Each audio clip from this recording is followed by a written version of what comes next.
Hello everybody, my name is Jimmy Smith and I am the owner of West London Wine School, South London Wine School and Streatham Wine House, and I'm here to take you through another great variety, this time on Semillon.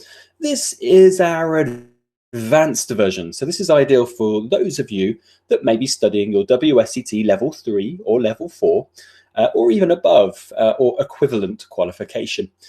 So this is quite in-depth and we'll go through plenty of information through history, viticulture, vinification. Also, we'll talk a bit about what Botrytis Cinerea is and how it forms noble rot and the wines that are produced from it. We'll talk a bit about geology, geography, and also how the style of wine is produced, what the style is and what it tastes like. Okay, so if you are actually looking for a more intermediate version, we do have one of those. Our intermediate version you can find, Semillon intermediate version, ideal for WSET Level 2. Okay, so as I mentioned, my name is Jimmy. At Wine with Jimmy is my social media handle for Instagram and Twitter. Please get in touch for any comments or question. It'd be lovely to hear from you and to spread the wonderful world of wine. And we also have, I have two wine schools that I own. That's West London Wine School, based in Fulham, London, United Kingdom. South London Wine, which is based in Streatham and Greenwich in South London, United Kingdom. And also Streatham Wine House, which is a really cool, awesome, funky wine bar with over 350 wines on the list. Lots of them interesting, and there's some natural, some biodynamic, organic, and a big plethora of unusual grape varieties as well. So if you are in London next time, please look us up. Please come for a class or a glass. It would be great to see you. So let's talk about Semillon. So Semillon has a nice long history behind it, and it is a very fascinating variety for the diversity that actually can be crafted from it. It was first documented in the early 18th century in Sauternes, but also in Saint-Emil. There was a documentation which was said that it was in Sauternes and Saint-Emil. And that's interesting because today Saint-Emil really doesn't hold much. It's very little cultivated. But it is also actually where the etymology of the name comes from. I believe we'll talk about that now. Here we are. So the name is actually likely from Semillon, which is a local sort of dialect name for Saint-Emil. So that's where we actually think that etymology comes from. So it is actually importantly linked to this Merlot dominant zone on the right bank, but it really found its spiritual home around the Ciron and the Garonne rivers in the south of Bordeaux. It's very genetically close to Sauvignon Blanc. So that's quite an important thing to sort of bring out straight away, because when you have some underripe styles of Semillon, so those that maybe are picked early or in slightly more difficult conditions, you'll actually find that Semillon has a remarkable flavor spectrum, which is very close to Sauvignon Blanc. You'll actually find these characteristics, which are grassy, so the pyrazine characteristics and the thiols that you'll find. So you'll find these very sort of grassy, nettly, green, peppery characters. And I've experienced that quite a lot actually in Semillon Sauvignon blends in Western Australian styles. So the genetic nature, therefore, it means it's very close. And I think it was Jancis Robinson who actually first mentioned this before. It was genetically linked, and she said there's got to be a link there because underripe Semillon is very Sauvignon Blanc-y. And it's interesting because Semillon's easier to grow than Sauvignon Blanc. But it doesn't have that popularity. So really, we should find a fair whack of Semillon around because of its ability to be quite like Sauvignon Blanc. So quite an interesting point. Now, there are some links with Semillon that have been disproved. The Merva grape variety of Lebanon, which is a white, which is often blended with Obida, which makes famous wines like Chateau Musar's white. It was thought that Merwa was an old ancestor of Semillon, brought over by the Phoenicians, but it is very unlikely. There is no genetic kinship between those two.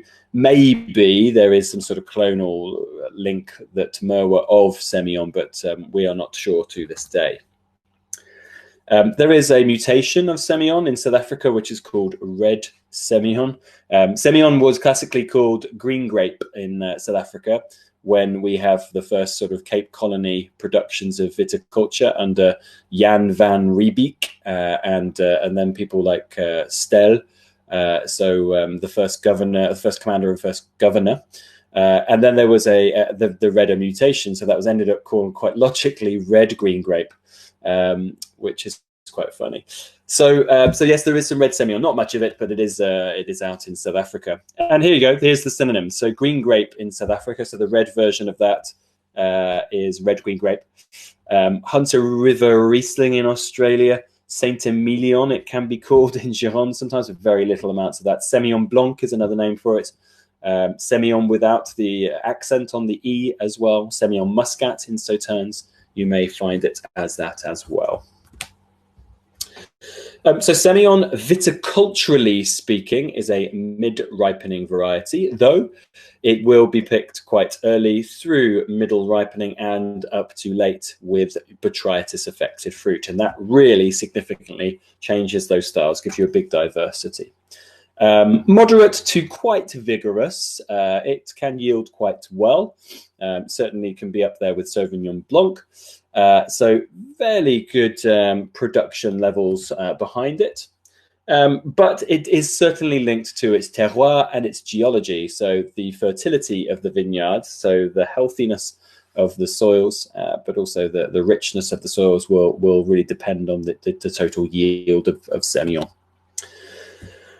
It's adapted to gravel, which is basically rocks from limestone-based soils, which we find on the left bank, and that's quite classic, of course, in Sauternes and Barsac. Limestones and clays, though, across most other parts of Bordeaux, so it's adapted to all of those types of geology. Now, the berries start off green, of course, but then they look quite nice and large, and then kind of yellowy golden when they are eventually ripe.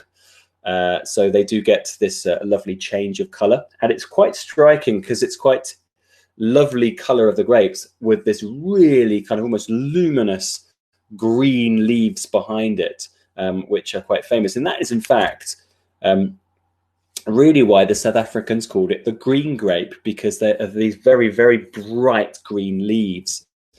Which we found. So quite a wonderful aesthetic of the vine and the ampelography of Semillon. Of course, it's susceptible to Botrytis bunch rot, and we'll talk a bit more about that in a second. But also black rots, mites, and leaf hoppers. Not so susceptible to downy and powdery mildew, which makes it quite ideal actually for the very sort of maritime climate, for instance, of Bordeaux. But Botrytis is key. And of course, different types of picking mean there are different types of wines made, and picking very early. In the examples, for instance, in the Hunter Valley, where wines are made at sometimes around 10, 11% ABV, that means the grapes are picked early to really maintain their high acids. They are bottled and then matured with bottle age over a long time to develop tertiary notes, a little bit like Riesling does in Germany, where it goes from primary to tertiary, actually skipping out the secondary area for things like oakum, malolactic, and yeast autolysis. So that is where it develops those sort of toasty, pine nutty, lanolin, petrol-y, almond characteristics with age. Very famous ones like Tyrrell's Vat 1, which was some of the most famous from Australia. So let's talk through a little bit around Botrytis, because, of course, Botrytis is a process which you'll hear many, many times. We talk very much about it as one of the principal types of production methods for these famous sweet wines. So what is it? So Botrytis Cinerea is a mold. It's responsible for many types of fruit rot around the world, causing millions upon millions of damage to farmers around the world. It is normally something which is very much they try to avoid as much as possible.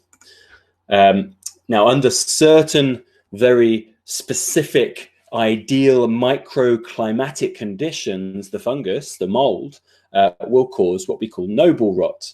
This noble rot is the famous one, which creates, of course, this concentration of the grape and concentration of sugar. So what kind of conditions do we need? And it's listed, of course, just there. You need good temperature and you need humidity.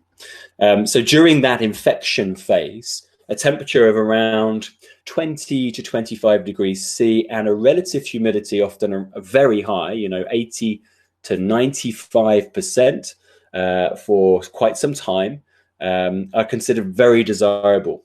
Once the infection has occurred, the humidity will tend to drop as the season gets a little bit later, and that actually is quite a key factor in the dehydration of the infected berries. Okay, so really, it's very basically written in textbooks as kind of having these misty mornings, which is your humidity, and then those lovely warm afternoons, which is that temperature at 25 degrees C around that area, probably a little bit warmer. And this onset at the end of the year will create more of this noble rot. Now, during the development of the fungus, of the mold, mycelium will penetrate the grape skin and dries out the berry. So this doesn't cause any splitting, which is what its key difference is to things like black grey rot. But it does then draw out the water from the grape. So it therefore dries the berries, evaporates that water out.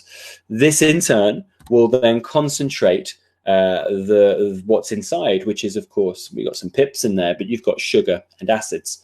Now, in fact, the mold does actually feed a little bit on the sugars, so it consumes a bit of those sugars. But because of the real increase in concentration of that of the berry, because of dehydration, the sugar, of course, is the major component then within that grape. Tartaric acids and malic acids are metabolized. And the reduction in the acidity leads to an increase in the pH. You also get an increase of things like gluconic acid, but also glycerol. And this is important because we talk about this a lot when we taste sweet wines, this unctuous character, this rounder character. And that comes from, of course, the amount of sugar we have, but also the fact that there is a more of a glycerol feel to it due to this process.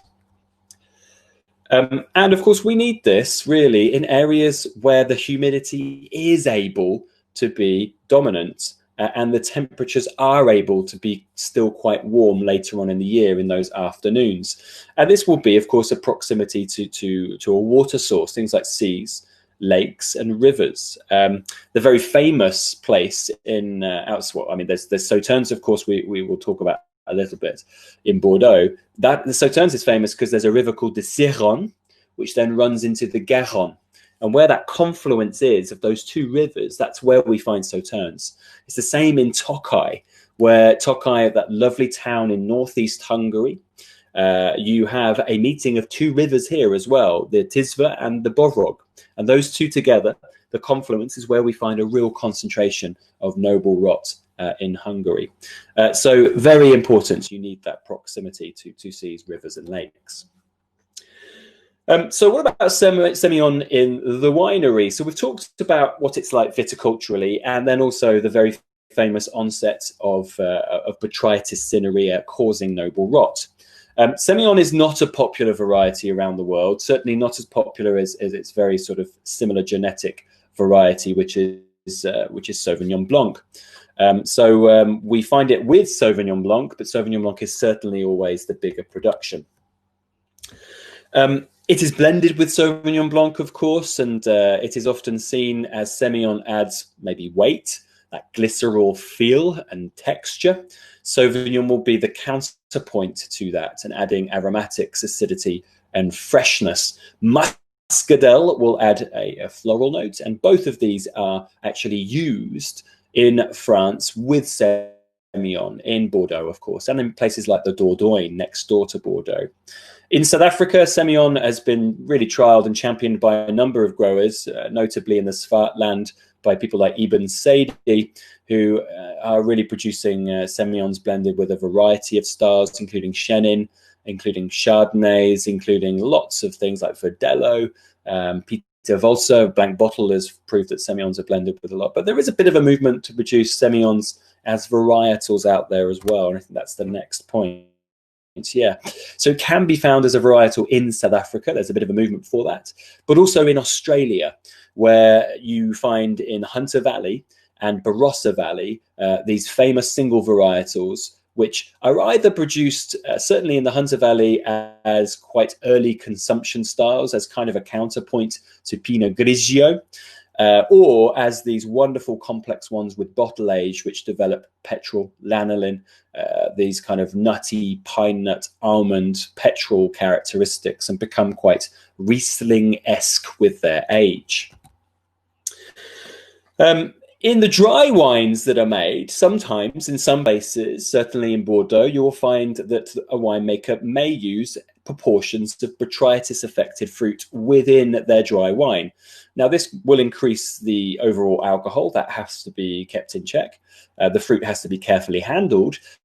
But of course, it will add a different flavor profile and aromatics. You often find a little bit more of this kind of mango, papaya, pineapple, kind of a sweeter note to it, honeyed character as well, but a glycerol feel to it. As we mentioned on the last slide, there is this component of glycerol which is produced by botrytis. So it adds a bit of texture and a bit of weight. Winemakers will use small percentages, and we're talking maybe a few percent here and there, depending on the season. Oak is used for many types. In Australia, for their famous long-lived expressions, they don't use oak.